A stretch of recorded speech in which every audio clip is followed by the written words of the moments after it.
Bonsoir à tous. Bienvenue à cette assemblée extraordinaire du budget en ce 12 décembre 2022. Donc, à l'ordre du jour ce soir, l'ouverture de la séance et l'adoption de l'ordre du jour. On passe le point 3, le point 4, on est au point 5, aux finances. À 5.1, c'est l'adoption du budget 2023. À 5.2, c'est l'adoption du plan triennal d'immobilisation 2023, 2024, 2025. Ensuite, ça nous amène à différents points que nous ne soulevons pas, justement, lors de cette rencontre. Alors, sécurité incendie, rien, services urbains, urbanisme, sport, règlement, affaires diverses. On est à parole au conseiller, parole au maire, période de questions et 15 levées de la séance. Ça me prend quelqu'un pour ouvrir la séance et adopter l'ordre du jour. 3 mains levées, c'est unanime. On va commencer. Monsieur Lalonde, vous proposez l'ouverture de la séance et l'adoption de l'ordre du jour.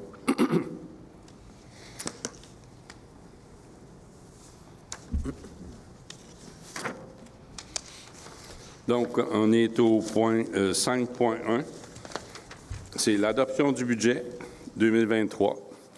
Donc, considérant que selon l'article 954 du Code municipal du Québec, le Conseil municipal doit adopter le budget 2023 de la municipalité. Et le Conseil désire adopter le budget 2023. C'est un montant de 6 80 800 $. Et pour aller de l'avant avec l'adoption du budget, ça me prend encore là un proposeur. M. Maxime Gamelin, vous proposez? C'est unanime. C'était unanime pour l'autre aussi, j'avais demandé. OK. OK. On est à 5.2. On est à l'adoption du plan triennal d'immobilisation 2023, 24, 25. Encore là, en considérant, et c'est selon l'article 956 du Code municipal, donc le Conseil doit adopter un plan triennal d'immobilisation pour 2023, 2024 et 2025. Et le Conseil désire adopter ce plan triennal d'immobilisation 2023, 24 et 25. Et ça me prend une proposition pour aller de l'avant avec ça. Monsieur Ménard, vous proposez? Ah, bonsoir, Monsieur Chun.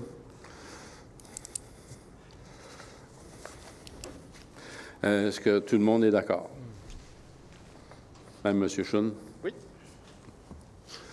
OK.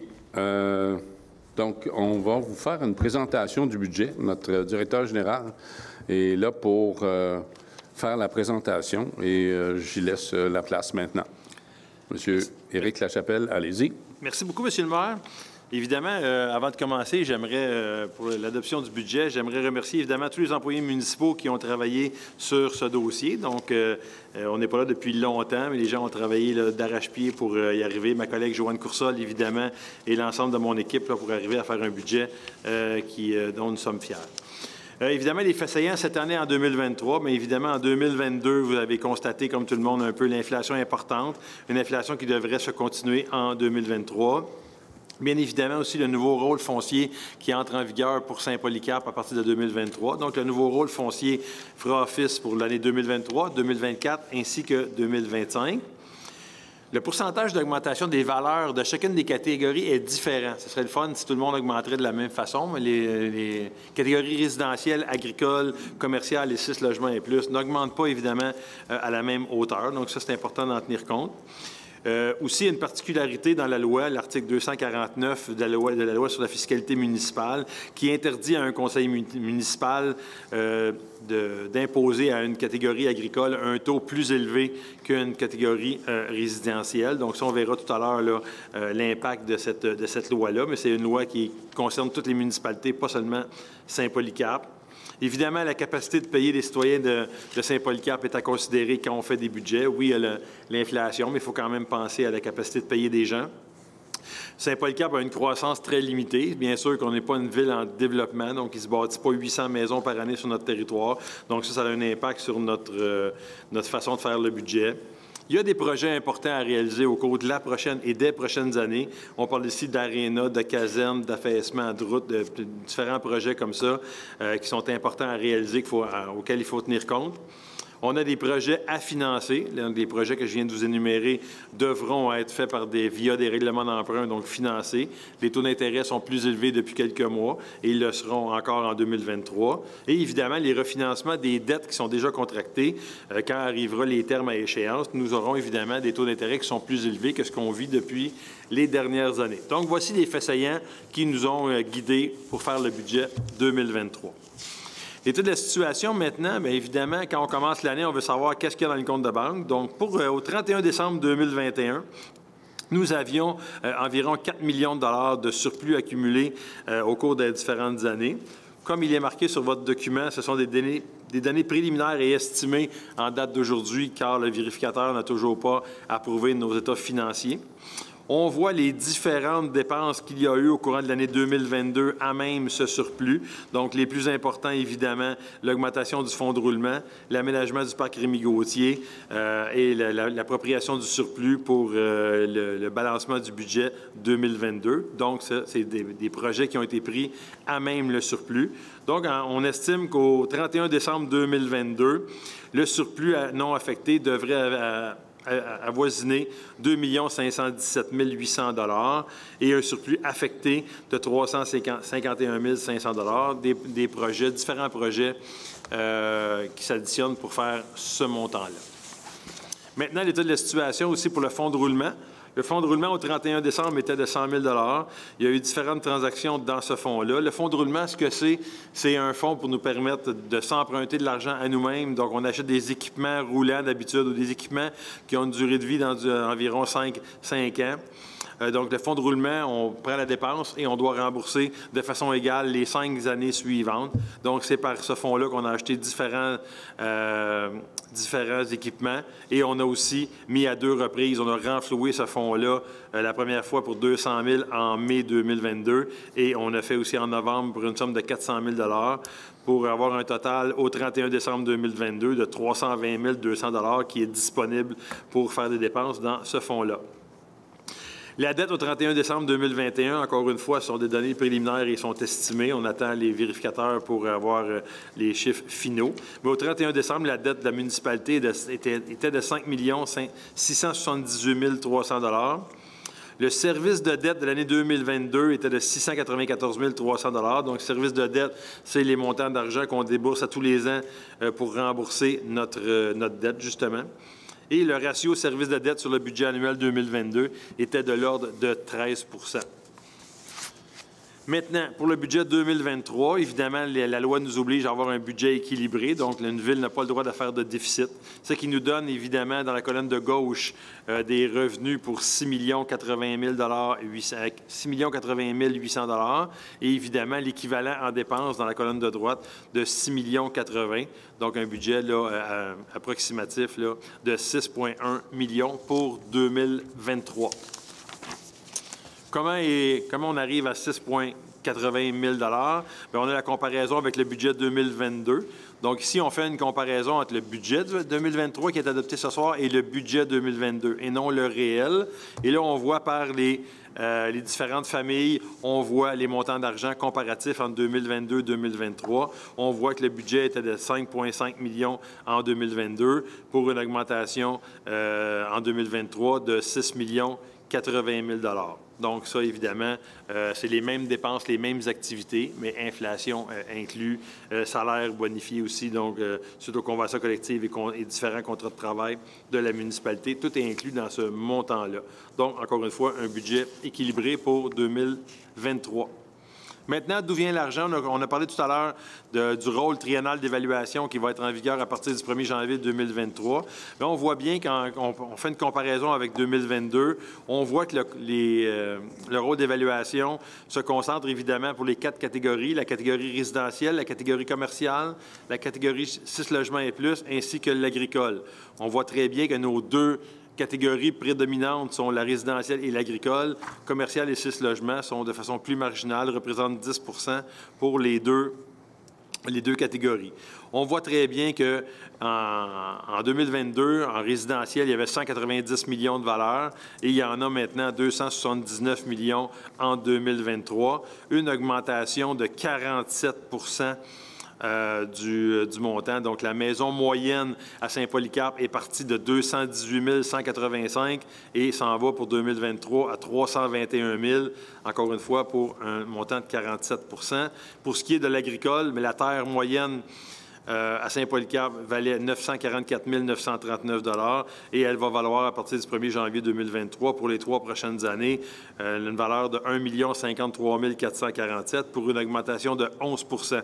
Donc, je vous expliquais tout à l'heure que, dépendamment des catégories, les augmentations ne sont pas semblables, ce qui va nous causer des difficultés, vous allez voir, dans les prochaines pages. Donc, on voit très bien que l'évaluation suite au marché immobilier a été quand même relativement imposante pour toutes les catégories, mais plus pointu au niveau du résidentiel. On peut aussi voir sur ce tableau-là qu'un sou de taxation représente 22 $ en 2022 et représente maintenant 32 $ pour 2023 et le même ratio pour l'agricole, 94 en 2022 et 105 $ pour le rôle 2023. Donc, on s'aperçoit que le rôle d'évaluation a un impact majeur sur la suite de nos opérations. On voit très bien aussi à la prochaine page les revenus de taxation foncière par catégorie. Ici, on ne parle pas de l'ensemble du compte de taxes, mais on parle des revenus de taxation foncière par catégorie. Encore une fois, on fait la comparaison entre 2022 et 2023. On a l'évaluation résidentielle, non résidentielle, qui est le commercial, 6 logements et plus, et l'agricole. Et on voit très bien qu'entre 2022 et 2023, les revenus sont quand même là, plus imposants. On voit les taux de taxes qui ont baissé. Donc, en 2022, le taux de taxe résidentiel était 69 sous,88. En 2023, il baisse de façon considérable. Il s'en va à 57 sous,5 du 100 $ d'évaluation. On voit les autres taux aussi qui sont à la baisse. Et on voit le taux agricole en 2023, qui vient rejoindre celui du résidentiel, contrairement à 2022, où il était plus bas. Donc, évidemment, au dernier rôle d'évaluation, je ne sais pas si vous vous rappelez, mais c'est l'inverse qui s'était passé. C'est l'agricole qui avait eu une augmentation plus substantielle que le résidentiel. Maintenant, on vit l'inverse. C'est le résidentiel qui augmente. Donc, on voit bien, à votre droite, là, les revenus de taxation. Eh bien, les revenus de taxation résidentiels représentaient 41 % en 2022 et représentent maintenant 46 % en 2023. Une hausse qui est compensée par la perte du agricole qui passe de 47 à 42. Donc, on voit très bien que le montant cette année des taxes est parti de 3 267 167 pour un montant de 3 503 000 en 2023. Donc, ça sera l'augmentation qui sera connue, là, qui sera subie par les citoyens de Saint-Polycarpe pour 2023. Maintenant, les revenus, on les divise par famille, encore une fois. Donc, les taxes sur la valeur foncière, on vient de le voir, de où ça venait. Des taxes de service. Donc, taxes de service, on entend par là de taxes d'eau, taxes d'égout, taxes d'ordures, et ainsi de suite. On voit les différentes sources de revenus pour arriver, évidemment, avec des totals de revenus qui étaient de 5 337 000. Mais l'année dernière, il y avait eu une affectation de surplus de 200 000 $ pour boucler l'année. En 2023, une somme de 400 000 $ sera pigée à même le surplus non affecté pour être capable de remplir nos obligations de 6 080 000 $, 6,1 arrondi. Et on voit évidemment les dépenses. Encore une fois, on se rappelle qu'un budget équilibré, autant de dépenses que de revenus, c'est la base de la comptabilité municipale. Maintenant, les taux de taxation, c'est ça qu'on veut savoir. Dans le fond, on veut arriver à cette page-là, mais on voit le résumé des taux. Encore une fois, mes 4 catégories. Ma catégorie résiduelle, c'est le résidentiel. Après ça, les immeubles non résidentiels, c'est ce qu'on appelle le commercial. Catégorie des 6 logements et plus et catégorie des immeubles agricoles. Et on voit la différence des taux, là, qu'il y a une baisse relativement considérable entre les taux pour compenser, évidemment, la hausse des valeurs que vous avez compris il y a quelques minutes déjà. Pour ce qui est de la tarification, on voit encore une fois la différence de tarification entre les services à la porte. Donc, pour l'année 2022 et 2023, on voit que les différentes taxes, il y en a quelques-unes qui ont baissé, quelques-unes qui ont augmenté, mais on voit un peu, là, comme l'eau passe de 320 $ à 400 $, les égouts ont une diminution de 275 à 250 $, les ordures voient une augmentation de 13 $ pour augmenter à 123 $. Le recyclage, un 2 piastres de plus. Matière organique, 67 à 74 $. Les compteurs d'eau baissent de 5,54 $ pour s'établir à 40 $. Et puis l'aqueduc, la taxe spéciale, évidemment, reste à 143 $ et 46 $. Donc, ce sera des tarifs qu'on ajoute à la taxe foncière pour, évidemment, ceux qui bénéficient des services. Ceux qui n'ont pas les services n'ont évidemment pas la taxation qui vient avec. Maintenant, on a voulu, pour bien démontrer, un compte de taxes moyen. Donc, ce qu'on a fait, on a pris un exemple de résidentiel et un exemple d'agricole. On a volontairement oublié le commercial et le 6 logements, étant donné que les valeurs étaient plus marginales. Donc, les deux grosses portions sont résidentielles et sont l'agricole, évidemment. Donc, on voit une maison résidentielle qui a évidemment tous les services. Donc, on voit que la taxe foncière augmente, mais avec tous les services, on voit que le compte de taxe moyen pour la maison moyenne qui valait 218 000 et qui maintenant est rendu à 321 000 à partir du 1er janvier 2023, on voit que le compte de taxe augmente de 394,83 $ pour une augmentation en pourcentage du compte de taxe, non pas du taux, parce que les taux ont été réduits, mais l'augmentation moyenne sera de 15 %. Donc, tantôt, on a dit que la maison moyenne avait augmenté de 47 % de valeur, mais cette maison-là n'existe pas. Il y a des maisons qui ont augmenté de 41, de 39, il y en a d'autres qui ont augmenté de 50, de 52. C'est une moyenne. Donc, dépendamment de comment s'établira votre évaluation, le taux de taxe variera évidemment en conséquence. Mais pour une maison moyenne, le taux se dicte à 15 % pour le résidentiel. Maintenant, pour le niveau agricole, pour le compte de taxe agricole, la terre agricole qui valait 944 000 moyenne est maintenant rendue à 1 053 500 $, comme on a dit tout à l'heure. Et on voit encore une fois, ici, la simulation a été faite avec une terre agricole qui aura les services. Évidemment, beaucoup de terres agricoles n'ont pas les services, donc n'ont pas les coûts qui vont. Mais la taxe foncière est de moins 4 % pour les terres agricoles. Et quand on additionne les services, on arrive avec, évidemment, une diminution de 193,65 $, donc une diminution de 3 % du compte de taxe total pour les valeurs qui sont agricoles. Donc, on voit la différence entre, je vous disais tout à l'heure, on ne peut pas appliquer un taux de taxe différent. On peut être différent, mais l'agricole ne peut être supérieur au résidentiel.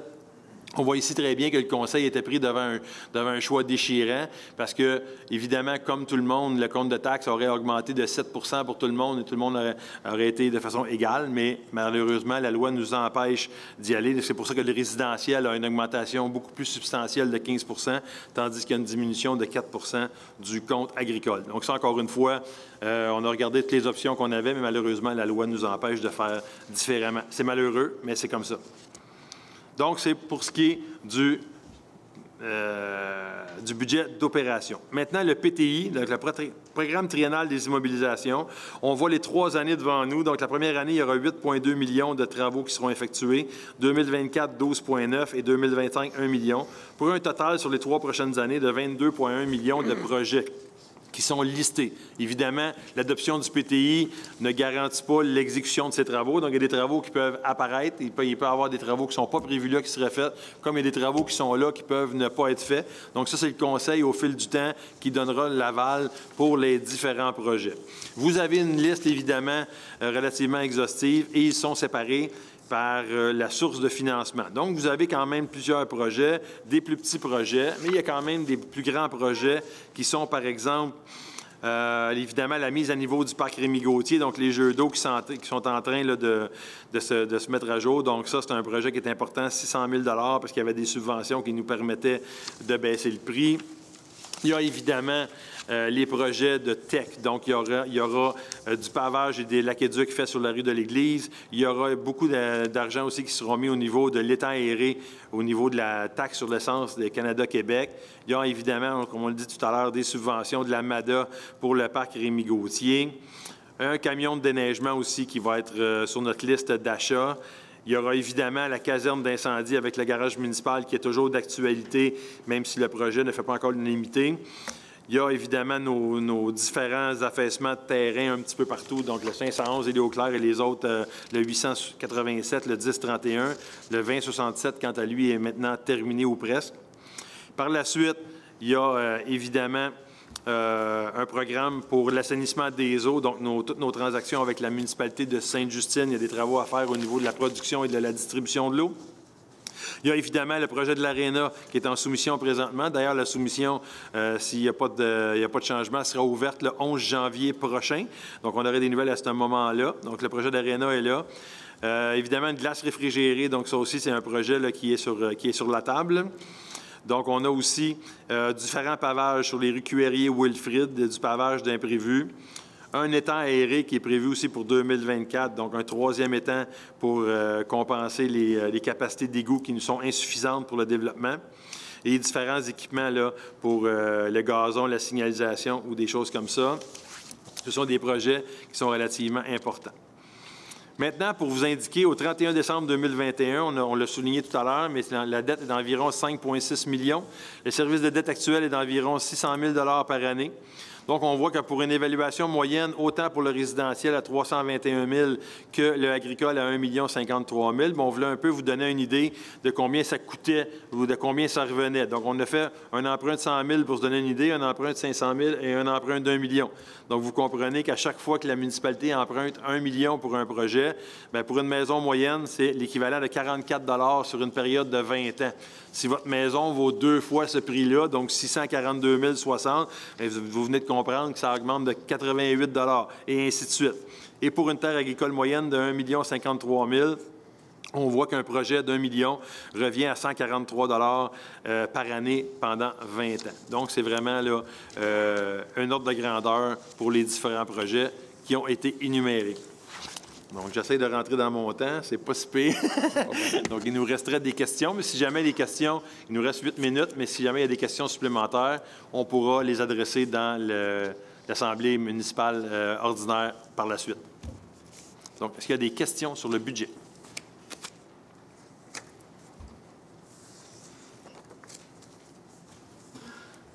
Comme je dis tout à l'heure, vous pourrez les garder, évidemment, et revenir tout à l'heure dans l'Assemblée du Conseil. Ça nous fera plaisir d'y répondre. Donc, M. le maire, terminé. C'est bon? OK. Bien, parole au conseiller. Je ne sais pas si on doit... Est-ce que vous voulez rajouter quelque chose, les conseillers? Ça va? Ben, on peut dire que c'était... Approche-le. On peut dire que c'était une journée assez difficile. Comme l'a dit M. Lachapelle, il y avait des choix à faire, puis on était un petit peu les mains attachées.